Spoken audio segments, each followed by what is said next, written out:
사람의 마음에 이 분노가 많으면요, 마음이 거칠어지죠.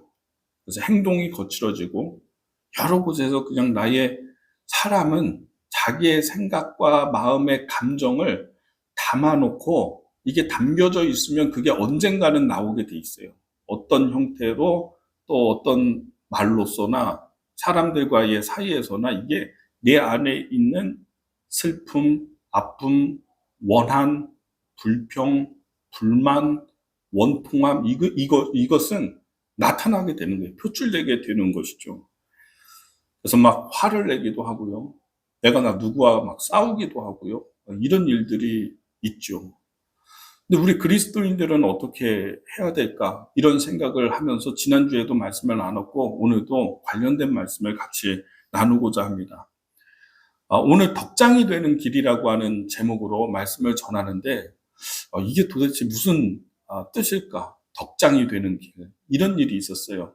여러분 삼국지에 보면은 사마의라고 하는 사람이 나옵니다. 제갈량이라고 하는 책사가 있는데 이 책사가 사마의를 가리켜서 사마중달인데 이 사람을 가리켜가지고 저 사람 덕장이다. 저 사람 못 이긴다. 이런 얘기를 했어요. 오늘 제가 이번에 명절을 보내면서 처가에 가서 이렇게 시간을 보내는데 TV를 이렇게 보다가 우연히 삼국지 그 드라마, 중국 드라마를 보게 되었어요. 꽤 잘 만들었더라고요. 뭐 여러 구성을 보니까 뭐 복잡하게 오래오래 이렇게 스토리를 전개하지 않고 빨리빨리 전개해가지고 제가 재밌게 그것을 봤는데 저는 과거에 고등학교 때 삼국지를 이문열의 삼국지를 한 7번 정도 제가 읽은 것 같아요. 10권짜리인데 너무 재밌어가지고 한 7번 정도를 읽었어요. 근데 그때는 대학 수학능력 시험 치르고 막 이럴 때여서 어휘력을 키우기 위해서 삼국지를 많이 읽어라 이런 얘기를 선생님들이 많이 해줘가지고 제가 그걸 많이 읽었습니다. 그렇기 때문에 어떤 순간만 이렇게 딱 봐도 그게 언제 누구 때에 어떤 일이구나 이런 것들을 금방 아는데 이런 걸 다 알면서 이렇게 보니까 너무 재밌더라고요. 그 장면이 어떤 부분이었냐면 호로곡 전투라고 해서요. 이 총나라가 약했거든요. 유비의 총나라가 약했어요. 근데 이 조조의 위나라가 굉장히 강성하고 강했어요. 그 위나라의 군대를 이끄는 사람이 사마의라는 사람인데 사마중달이라고도 부릅니다. 이 사람이 군대도 강하죠. 숫자도 많죠. 압도적인 이런 능력을 갖고 있었어요. 그래서 이 총나라가 상대가 안 되는데 그 가운데 여러분 우리가 잘 아는 제갈량이라고 하는 책사가 있잖아요. 근데 머리가 너무 좋거든요. 계략을 기가 막히게 짜거든요. 근데 이 제갈량이 자기가 절대적으로 모든 전력에서 부족한데도 불구하고 책략을 잘 써가지고 이 위나라의 많은 군사를 어디에다가 넣게 되냐면 호로곡이라고 하는 곳에 호리병처럼 생겼습니다. 이렇게. 그래서 그 호로곡에다가 이 사람들을 다 그 위나라 군사들을 다 집어넣어 놓고 거기다가 넣어놓고 화공을 쓰는 겁니다. 불을 붙이는 것이죠. 불화살을 쏴가지고 불타서 그 호로곡 안에 들어가 있는 위나라 군대를 다 섬멸해 버리려고 이 작전을 쓴 거예요. 머리가 얼마나 좋은지 지혜로운지 진짜 이 위나라의 엄청난 군대를요 다 그 호로곡에다가 집어넣는데 성공했어요. 거기 다 들어갔어요. 이제 어떤 일만 하면 되면 화공만 쓰면 되는 겁니다. 불화살만 쏘면 되는데 근데 그날 불화살만 쏘면 되는 그때에 비가 내리는데요. 억수로 비가 막 내리는 겁니다. 모든 게 다 젖어버렸어요. 다 젖어 있는데 화공을 못 쓰잖아요. 뭐 불화살 쏴봐야 붙질 않잖아요. 그래서 그 호로곡에 들어가 있던 위나라 군사가 다 살아요. 그러니까 빠져나와요, 거기서. 그래서 이 총나라의 제갈량의 책략이 실패하는데 거기서 만약에 이 화공이 성공했다면은 절대적으로 거기서 다 모든 것을 승리하는 그것만 남겨놓고 있었거든요. 근데 하늘에서 비가 내릴 줄 누가 알았겠어요. 그러니까 이 제갈량이요 한숨을 쉬면서 한탄을 하면서 불만 붙이면 되는데 비가 내려가지고 실패했잖아요. 그러면서 무슨 얘기를 했냐면 용장은 지장에게 안 되고 지장은 덕장에게 안 된다. 이런 얘기를 해요. 무슨 얘기냐면은 장비나 관우처럼 싸움을 잘하는 힘을 쓰는 용장 있잖아요. 용감한 용장은 자기처럼 머리를 쓰는 책사한테는 안 된다는 거예요. 못 이긴다는 거예요. 근데 자기처럼 머리를 쓰는 지장은, 책사는 누구에게 못 이기냐? 덕장에게는 못 이긴다. 이 얘기거든요. 사마 중달, 사마의가 덕장인데, 이 덕장이 무슨 뜻이냐면요. 하늘이 돕는 사람. 하늘이 돕는데 아무리 머리를 쓰고 아무리 지혜를 다 짜내고요. 기가 막힌 책략을 쓰고 해도, 아무리 힘을 잘 쓰는 용사라고 해도요. 하늘이 돕는 저 덕장을 이길 수가 없구나. 한탄했다는 거예요. 제가 오늘 그 장면을 보면서 오늘 이 말씀이 생각이 난 겁니다. 덕장에게는 안 된다. 하나님이 도와주는 사람한테는 안 된다. 그 사람이 아무리 초라하고, 그 사람이 아무리 보잘것없고, 그 사람이 아무리 돈이 없고 뭐 지혜가 없다 할지라도, 만약에 하나님이 그 사람을 돕는다면은 이거는 그 사람을 이길 수가 없다. 이런 내용인 거죠. 성경에서 대표적인 그런 사람이 누구냐? 하나님이 돕는 사람이 누구냐면 다윗이라고 하는 사람이거든요. 다윗. 이 사람 뭐 망하고 완전히 실패해가지고 동굴로 도망다니고 이런 쫓겨다니는 이런 사람을 하나님께서 들으셔서 사용하시는데, 나라의 왕이 되게 하시고 전쟁에서 승리하게 하시고. 여러분, 다윗은 일평생을 전쟁을 했습니다. 몇 번을 싸웠겠습니까? 수백 번, 수천 번을 싸운 사람이에요. 전쟁에서 단 한 번도 안 졌어요. 다 이겼어요. 이런 하나님이 돕는 사람은요, 우리가 감당을 못하는 거예요. 저는 오늘 우리 성도님들에게 말씀드리는 것이, 우리가 이 덕장이 되는 길을 갔으면 좋겠다, 이런 생각이 드는 것입니다. 덕장이 되는 길, 그게 뭘까? 이렇게 곰곰이 생각하면서 오늘 말씀에 보면은, 주보에 보면은 덕장이 되는 길 하고 숫자로 1 해놨죠. 1번. 다음에 2번이 있다는 얘기잖아요. 그렇죠? 오늘 첫 번째는, 우리가 덕장이 되려면, 하나님 앞에 덕스러운 사람이 되고 하나님이 돕는 사람이 되려면 어떻게 해야 되는가? 첫 번째. 다음 주에 두 번째 하는 게 아니에요. 한참 지난 다음에 또 두 번째 하고 그렇게 하겠습니다. 첫 번째는 뭐냐면, 하나님은 당신이 사용할 사람을 찾으시는데, 당신이 쓰실 사람을 찾으신다는 것입니다. 근데 누구를 찾냐면, 어떤 사람을 찾냐면, 마음속에 응어리가 없는 사람을 찾으십니다. 하나님이 못 쓰는 사람이 있어요. 사용할래야 뭐 능력도 있고 돈도 있고 뭐 인격도 있고 뭐도 있고 다 있는데, 하나님이 이 사람을 못 써요. 못 쓰는 이유가 있어요. 그 가운데 하나가 뭐냐면, 마음에 응어리가 있는 사람을 쓰질 못해요. 독소, 독기, 악함.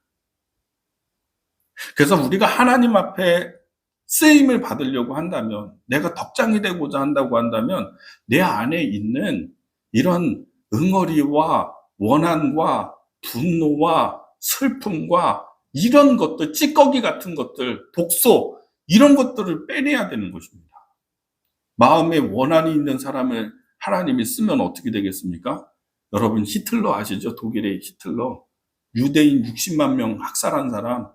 마음에 도끼가 있는 사람이 리더가 됐더니, 지도자가 됐더니 유대인 60만 명 죽이고 세계 2차 대전 일으키잖아요. 많은 사람들, 젊은이들 죽이잖아요. 그러니까 하나님이 어떤 사람 못 쓰냐? 이 마음의 응어리와 분노와 아픔과 슬픔과 이런 모습이 있으면요, 하나님이 못 쓰는 것입니다. 근데 그런 사람도 사용을 하시는데, 어떻게 사용을 하시냐면, 그걸 빼내고 난 다음에 쓰세요. 딱 보니까 이 사람은 참 성품도 좋고, 막 집중력도 좋고, 그리고 행동력도 있고, 능력도 있고, 하나님이 쓰면 좋겠는데, 근데 마음에 도끼가 있거든요. 잘못된 어떤 부정적인 감정들, 이런 게 있거든요. 하나님이 그 사람을 사용할 때 어떻게 하냐면, 고난이라고 하는 시간을 통과하게 하십니다. 고난이라고 하는 시간. 이제 그런 시간에 자기도 막 실패해보고, 다른 사람에게 고통을 당해보고, 도망도 다녀보고, 위협도 당해보고, 이러한 고난의 시간을 거치면서 마음속에 있는 도끼가 빠지는 것입니다. 누구를 미워하는 감정이 빠지는 거예요. 네, 그렇게 된 다음에 여러분, 금이라는 게 있는데 금광석이 막 1톤짜리 이렇게 큰 돌이 있거든요. 그 안에 막 아주 작은 이런 금들이요 섞여 있어요. 그래서 이런 금광석을 재련하는 것은 그걸 깹니다. 1톤짜리 바위 같은 거 깨요. 그래서 이걸 불에 던지는 겁니다. 용광로 2000도씨 되는 뜨거운 불에다가 이걸 태우면요, 다 모든 게 잡스러운 것들, 이런 것들, 먼지들, 티끌들 다 타고 뭐가 남냐? 순수한 금이 남는 거예요. 뜨거운 불에서. 그런 것처럼 하나님이 이 사람을 사용하고자 한다면은 그 안에 있는 원한, 불평, 막 짜증, 분노, 슬픔, 상처, 막 이런 거 이대로는 못 쓰니까 하나님이 고난이라고 하는 용광로로 던져서 우리를 불순물 같은 것들을 다 태우시고 난 다음에, 도끼를 빼시고 난 다음에 그다음에 사용하시는 거예요. 다윗도 그런 과정을 다 거친 겁니다. 광야 생활하면서 그 시간을 다 보낸 거예요. 여러분, 짐승 가운데요, 작고 초라한 짐승일수록 독을 가지고 있어요. 근데 힘이 세고 강한 짐승은요, 보세요. 독이 없어요. 호랑이, 독 없습니다. 사자, 세잖아요. 동물의 왕 사자, 독이 없어요. 코끼리, 코뿔소, 이런 것들은 독이 없잖아요. 근데 보세요. 전갈은 독을 가지고 있죠. 뱀, 개구리.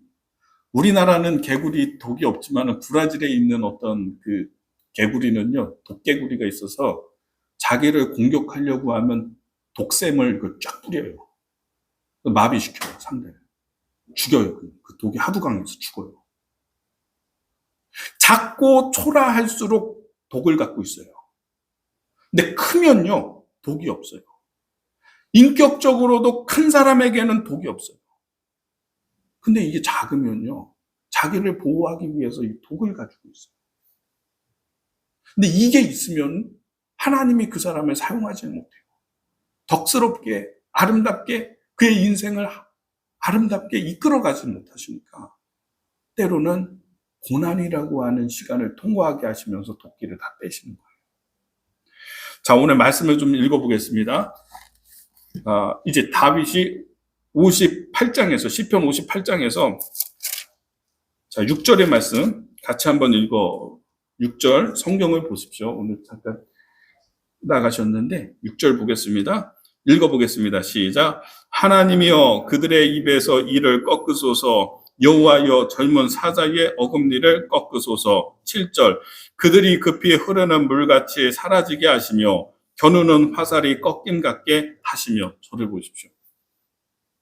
이게 다윗의 시편인데 성경에 이렇게 딱 보십시오. 성경 보세요. 그럼 뭐라고 써 있냐면 앞에 표제에 다윗의 믹담시 이렇게 되어 있어요. 믹담시, 그죠?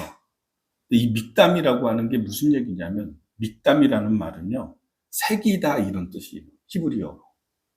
다윗이 사울이 자기를 죽이려고 하니까 도망 다녔잖아요. 10년 넘게. 유대의 모든 동굴로 다 피해봤어요. 다 도망 다녀봤어요. 그러니까 이 다윗이 마음에 억울함이 있고 원통함이 있고 자기가 사울에게 잘못한 것도 아닌데 자기를 몇 번이나 죽이려고 했거든요. 근데 나만 죽이려고 한 게 아니라 다윗 때문에 주변에 있는 다른 사람을 죽여요. 제사장도 죽였거든요. 제사장들 한두 사람도 아니에요. 막 죽이고. 다윗이 나타났는데 봤는데 신고하지 않잖아요. 그러면 사울이 와가지고 죽여요, 그 사람을. 근데 자기 때문에 여러 사람들 죽죠. 도망 다니는데 너무너무 힘들죠. 잘못은 없지. 그러면 어떻겠습니까? 원통함이 있잖아요, 마음에. 나 잘못한 것도 없는데. 그러니까 얼마나 이 다윗이 마음이 답답하고 괴롭고 슬프고 막 이랬겠어요. 그러니까 이 믹담이라는 말은 다윗이 동굴의 벽에다가 새긴 거예요. 새긴 거. 시를 쓴 겁니다. 그게 오늘 시편 58편이에요. 시편 전체에서 믹담시가 6편이 나와요. 그 내용을 오늘 이렇게 쫙쭉 보면은 1절부터 5절까지 이렇게 보면은 그 원수가 자기 죽이려고 하는 사람이 어떤 짓을 했는지 그런 얘기가 쭉 나와요. 쭉 나오고 6절부터는 보세요. 내용이 어떤 거냐면 6절에 하나님이여 그들의 입에서 이를 꺾으소서 여호와여 젊은 사자의 어금니를 꺾어내시며 어금니를 이렇게 수직으로 뽑잖아요. 이빨을 수직으로 뽑으면은 아프죠. 근데 오늘 이 얘기는 뭐예요? 이 어금니를 옆으로 해가지고 꺾어달라는 거 아니야. 그러면 이 막 잇몸이 다 이게 막 찢겨지겠지. 마음에 막, 얼마나 아프겠어요. 여러분, 치과 가서 이거 치료 받으면은 아프시잖아요. 아니, 마치 주사라도 맞고 하지만은 우리 집사람도 이번에 임플란트 하고 막 이빨 뽑고 아파가지고 막 울고 그러던데 얼마나 아픕니까? 마취하고서 뽑는데도 수직으로 뽑아도 아플 텐데 이거 꺾어달라는 거거든요. 잇몸이 다 같이 막 그냥 다 뒤틀려 버리는 건데 다윗이 원수의 이빨 꺾어달라고 기도하는데 하나님께 그렇게 기도하잖아요. 사자는 누굴 얘기합니까? 최고의 포식자잖아요. 사울이죠. 사울. 이빨 꺾으소서 옆으로 해서 비트소서 이런 얘기잖아요. 그 다음에 7절에 그들이 급히 흐르는 물같이 사라지게 하시며 여러분 물에다가 글씨 한번 써보세요. 물에다가 금방 사라지죠. 이 사람의 존재가 물에 글씨 썼을 때 사라지는 것처럼 그것도 흐르는 물이면 더 빨리 사라지잖아요. 흔적도 없이 저들이 사라지게 하시고 7절, 8절에 소멸하여 가는 달팽이 같게 하시며 뜨거운 태양 아래 달팽이가 이렇게 지나가면요. 이 이스라엘에서는요. 40도, 43도 이러잖아요. 한낮의 기온이. 뜨거운 태양에 달팽이가 있으면 녹아버려요. 사라지는 거예요. 원수가 이렇게 되게 해달라고 얘기하고 있잖아요. 출생한 아기가 햇빛을 보지 못함 같게 하소서. 7싹둥이, 8싹둥이 먼저 빨리 어머니 뱃속에서 태어난 아이가 금방 태어나자마자 죽잖아요. 사살하는 거예요. 그죠? 그런 얘기하고. 그러니까 이게 다윗도요. 저래 보십시오. 다윗도 마음에 괴로움이 있고요. 원통함이 있었다는 거예요. 근데 이걸 어떻게 해결을 하냐? 사람 쫓아다니면서 사람한테 푸는 게 아니야. 내가 원통하다고 다른 사람을 내가 직접적으로 풀거나 이러질 않잖아요. 누구에게 얘기하냐면 하나님께 얘기하는 거예요. 하나님께. 여러분 마음에 응어리 있고 원통함이 있고 답답한데 참고 있잖아요. 그게 병되는 거예요. 그게 병되는 거예요. 풀리지 않으면. 그리고 막 이게 복합적으로 쌓이고 또 쌓이고 또 쌓이고 또 쌓이면은 이게 폭발하는 거예요. 근데 다윗은 이걸 이럴 때에 어떠냐? 자기 죽이려고 하는 사울이 하니까 하나님께 지금 시를 쓰는데 벽에다가 지금 새기고 있잖아요. 근데 이게 제일 중요한 게 뭐냐면 내 하고 싶은 얘기 다 하나님께 아뢰고 고발하면서 어떻게 합니까? 11절 말씀이에요. 11절 말씀. 이게 결론입니다. 11절 같이 한번 읽어보겠습니다. 시작. 그때에 사람의 말이 진실로 의인에게 갚음이 있고 진실로 땅에서 심판하시는 하나님이 계시다 하리로다. 아멘. 이게 11절이 제일 중요한 거거든요. 내 마음 다 얘기하고 토로하고 하나님 원수의 이빨을 꺾어주시고 달팽이처럼 그냥 뜨거운 태양 아래에서 그들이 그냥 사라져버리게 하시고 왜냐하면 이 원수가 어떤 일을 했냐면 사람들 막 죽였거든요. 자기 백성인데. 다른 적군을 죽인 게 아니라 자기 백성을 그런 식으로 막 한 마을을 다 죽여버리고 그랬다니까요. 사울의 군대가. 근데요. 위에서 명령하는 사람이 왕이 야 가가지고 누구 이렇게 해. 그러죠? 근데 밑에서 그 일을 행하는 사람들은 어떻습니까? 더 악랄하게 합니다. 더 악랄하게. 왕이 한마디 하면 명령 떨어지면 그 일을 행할 때는 더 잔인하고 더 악랄하게 하거든요. 일제시대 때 보세요. 일본 사람들이 뭐 우리 압제하고 했는데 더 악랄하게 한 사람들은 뭐예요? 조선인 출신 경찰들이잖아요. 순사들. 자기 동족들 더 악랄하게 괴롭히잖아요. 그러니까 이런 모습들이 얼마나 원한이 됐겠어요. 다윗이 그런 것을 내 안에 있는 것을 그냥 담아놓고 있는 것이 아니라 누구에게 쏟아놨냐? 하나님께 쏟아놓는 거예요. 하나님께. 근데 이 표현도 보면은요. 어쩌면 우리 같은 경우에 원통함 있고 답답하고 화나고 막 하니까 우리는 엄청 욕할걸요? 막 그냥 막 들어보지도 못한 욕을 막 할걸요? 막. 하나님께 그런 식으로 하면 안 되죠. 보세요. 이건 한 번씩 다 생각하면서 얘기하는 거잖아요. 우리 이런 얘기 안 하잖아요. 욕하면서 뭐 어금니를 뽑아주시고 꺾어주시고 뭐 이렇게 이런 표현을 안 쓰잖아요. 원색적으로 막 하지. 다윗이 순화시키는 거예요. 순화시키면서 하나님, 악인들이 이렇게 악한데 이 악한 사람들을 하나님이 바로 잡아 주십시오. 이 일들을 잡아 주십시오. 라고 하나님께 호소하면서 마지막 절 11절에 가서는 뭐라고 합니까? 마지막 절에는 심판은 누가 한다? 하나님이 하신다는 거예요. 하나님의 섭리와 역사하심과 심판으로 인해서 그들이 벌을 받을 것입니다. 이렇게 얘기해요. 다 쏟아내요. 그리고요, 이거를 벽에다가 새기면서 다윗은 자기 마음에 새긴 거예요. 내가 이 원한과 아픔과 고통을 절대로 사람에게 풀지 않을 것이다. 심판은 누가 하냐? 하나님이 심판하시니까 하나님께 말씀드릴 것이다. 이렇게 마음을 다짐하고 새긴 겁니다. 우리는 원한 있고 나에게 원통하게 한 사람, 그 사람 만나면 어떻게 합니까? 그냥 그냥 가만두지 않겠죠? 그죠?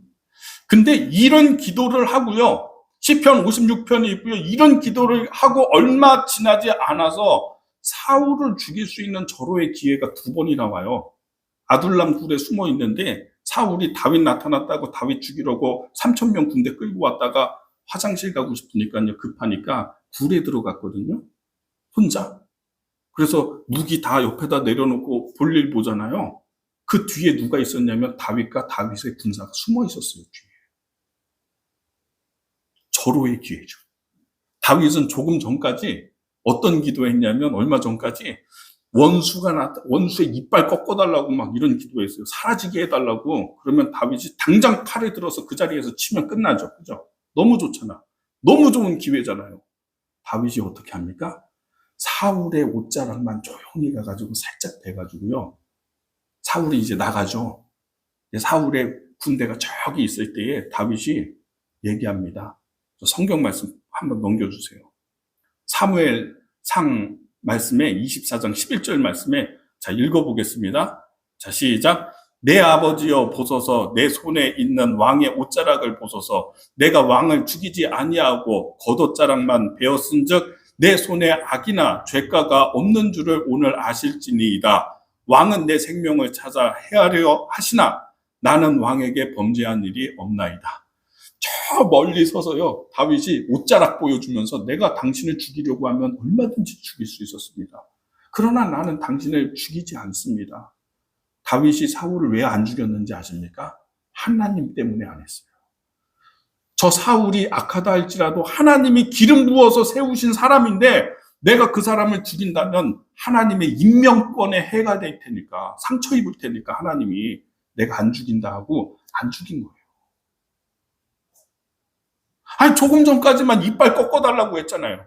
조금 전까지만 달팽이처럼 사라지게 해달라고 했잖아요. 그런데 실제 그런 상황이 되니까 다윗이 어떻게 합니까? 행동 안 하는 겁니다. 안 했다는 거예요. 그러니까 하나님께 쏟아붓고요. 내 원한과 아픔과 고통과 상처 그것을 담아놓는 게 아니라 하나님께 쏟아부어서 기도해서요. 이게 풀리고 마지막에 심판은 하나님이 아신다. 이 말씀이 너무나 명확해지니까요. 실제로 그렇게 해야 될 때가 되니까 안 하잖아요. 풀리니까 다 풀렸으니까. 여러분 덕장이 되는 길이에요. 우리의 마음에 여러분의 심령에 누구를 향한 저주의 마음과 누구를 향한 미움의 마음과 막 이러한 자기 인생에 대한 막 후회와 부정적인 감정과 이런 것들이 나를 붙들고 있으면요. 그러면 내가 앞을 향해서 나가지 못하는 거예요. 그리고 결국은 어떻게 되냐?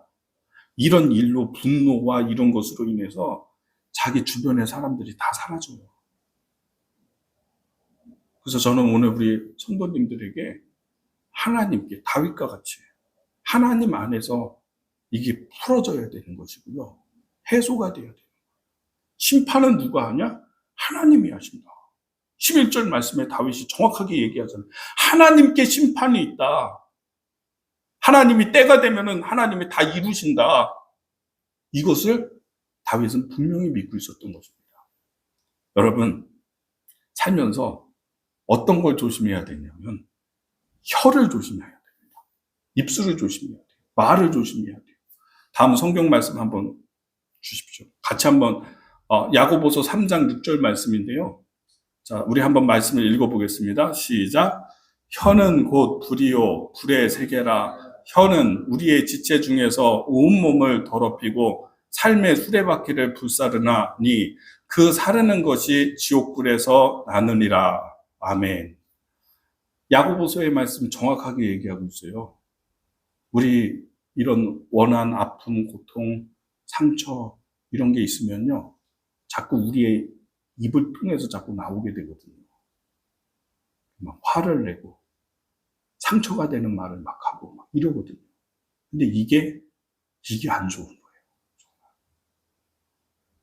자, 보세요. 저 중간 부분에 빨간 글씨로 제가 해놨는데 삶의 수레바퀴를 불사르나니 혀가 분노의 말과 이게 뭐냐? 자기의 삶의 수레바퀴를 불태운다 이렇게 되어 있어요. 우리가 살다 보면은 인생에 짐이 많죠. 그래서 내 인생에 여러 가지 짐을 다 수레에다가 싣고 앞을 향해서 나가야 되는데 말을 잘못하고 혀를 잘못 써서 화내고 분노하고 이렇게 되면 어떻게 되는 거냐? 수레 바퀴를 불태운다니까요. 바퀴에 불 붙으면 이게 꺾어지겠죠. 부러지겠죠. 그럼 수레가 못 가는 겁니다. 내 인생이 멈추는 겁니다. 거기서. 내 인생이 왜 멈추냐? 말을 잘못해서 그래요. 혀를 잘못 써서 그래요. 그러니까 멈춰요. 주변의 사람들이 막 도와주려고 해가지고 이 수레를 막 끌고 가려고 막 힘을 써줘도요. 자, 저는 오늘 우리 성도님들에게 함께 나누고자 하는 말씀이 이런 겁니다. 자기 인생이 앞을 향해서, 미래를 향해서, 내일을 향해서 나가야 되는데 어리석게 이 마음의 상처와 아픔과 원한과 불평과 이런 독소로 인하여서 그리고 그것을 잘 하지 못함으로 해소가 되지 않아서 우리의 인생이 멈추거나 머무르거나 이렇게 되어서는 안 되는 것이죠. 하나님께 다윗과 같이 하나님께 말씀하세요. 하나님, 저는 이런 일이 있었습니다. 저는 과거에 이런 아픔이 있었습니다. 어떤 사람이 이와 같이 이렇게 해가지고 내가 많이 아직도 아픕니다. 그러나 다윗과 같이 11절에 모든 심판은 하나님께 있는 것을 내가 믿습니다. 내 마음을 만져주시고 내 상한 마음을 위로해 주시고 나를 깨끗게 하시고 앞을 향해서 나아갈 수 있도록 주님 도와주십시오. 다윗과 같이 이렇게 나아갈 수 있는 우리의 심령이 되기를 예수님의 이름으로 축복합니다. 덕장이 되는 게 마음에 독소가 없어야 된다. 독소를 빼야 된다. 오늘 이 말씀을 기억하고 승리하시는 여러분의 믿음의 생활이 되기를 예수님의 이름으로 축복합니다. 기도하겠습니다.